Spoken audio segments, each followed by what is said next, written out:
Hi everyone, and welcome to another episode of Make It Monday with the South Dakota Agricultural Heritage Museum. My name is Sarah and I'm the education coordinator at the museum. And for today's Make It Monday, we are making handprint flowers that are super easy to make and super simple.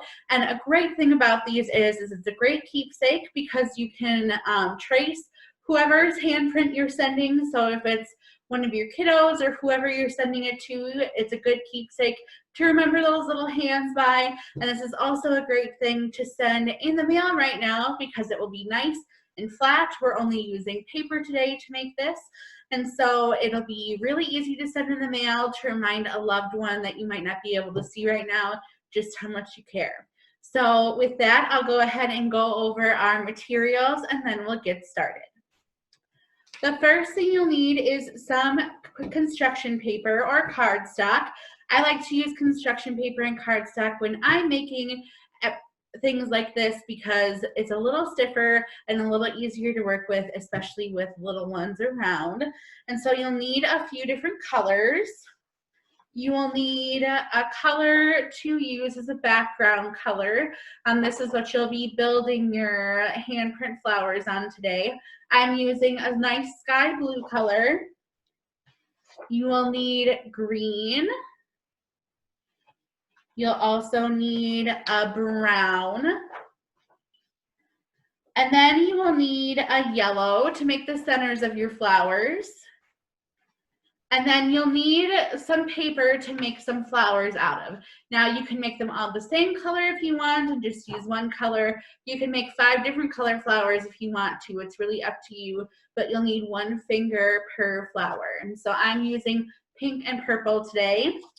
And the only size sheet that you need a full sheet for is your background color, so my blue color. You'll notice that a lot of the other colors that I'm using some scrap paper that I've already cut some different things out of already. This is a great way to use up those scraps that you started with other projects as well.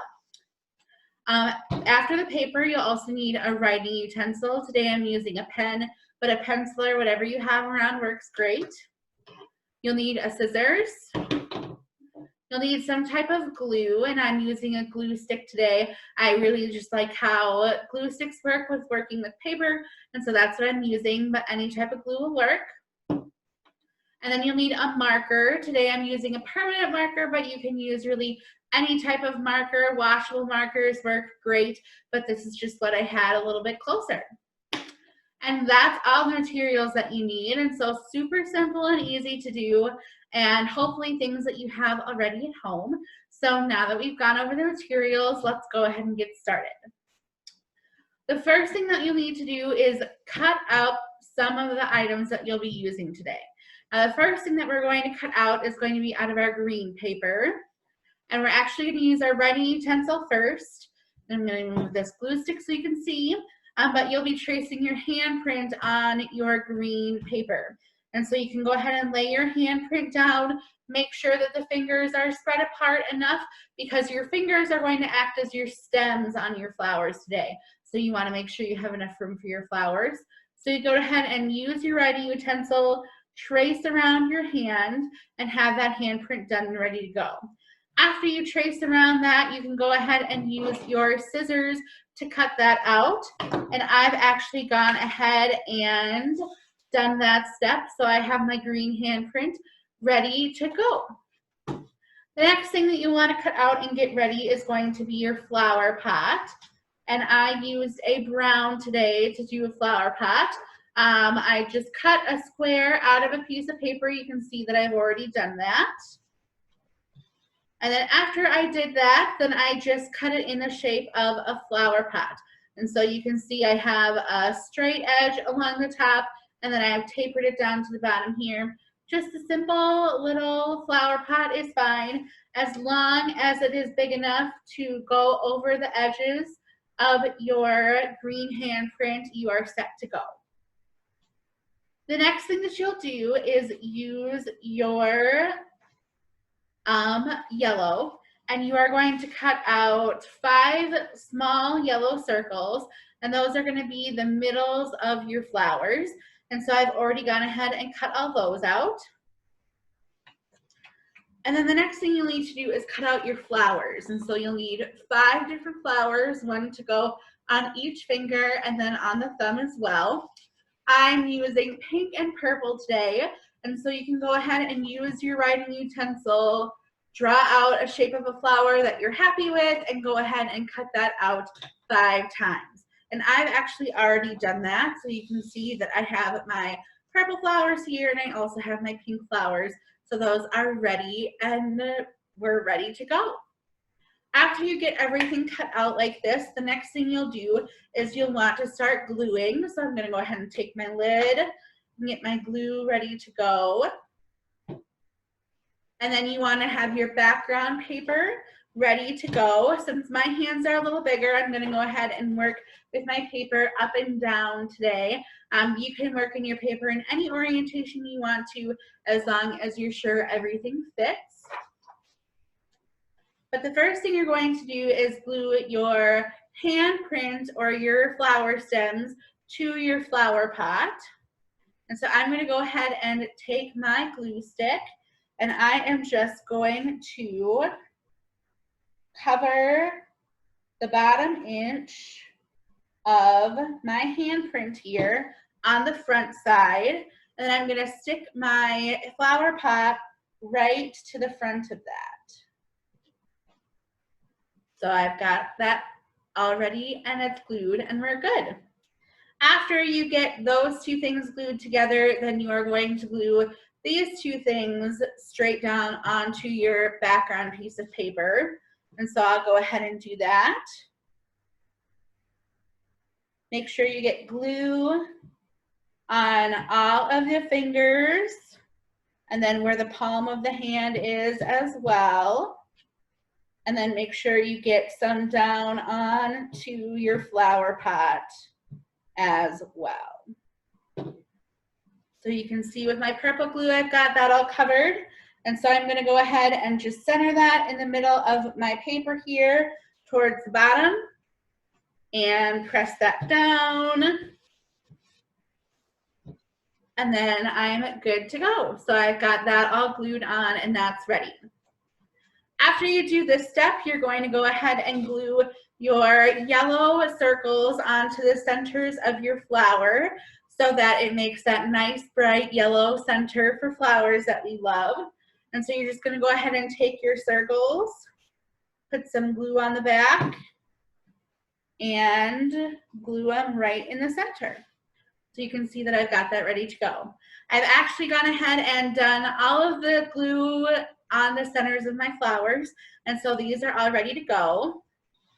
And so the next step and last step that you'll be using your glue for is to actually glue your flowers down onto your fingers or your stems.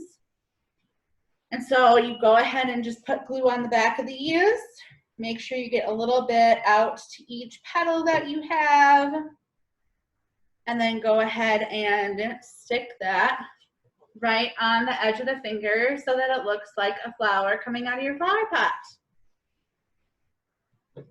I'm going to alternate colors here, but like I said, if you want to use all one color, that's great.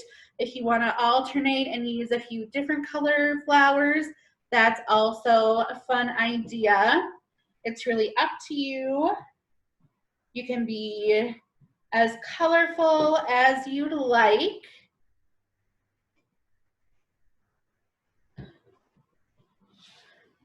So I've got 3 of them down. I'm going to go ahead and get these last 2 glued on here.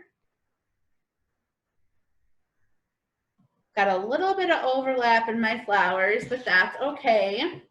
Make sure that if you're working with somebody who's younger and has a smaller hand, that they really get those fingers nice and spread apart for when you go ahead and trace their handprint. So I've got all my flowers here ready to go. You can see that those fingers act like nice little stems for you, and so you have a cute little project to send away. So I'm going to go ahead and close my glue here. And then these last steps that I'm going to show you today are something that is completely optional for you, depending on who you're using it for and who you're sending it to, but are great things to add a little personal touch. If you are doing this with a kiddo, it's always fun to have a date and an age and a name attached to art projects like this, just so that you can remember how small those cute little handprints are. And so if you'd like, you can take your marker and on the back, you can either just write the kid's name and then the date and their age, or you could write just the date or just their age. Really anything works, but that's just a nice little way to add remembrance when you did this so that you can look back on those cute art projects in the future. The other thing that you do have the option to do is, again, to take those markers or really anything that you want to decorate, stickers, anything like that, and you can go ahead and decorate the front of this however you'd like.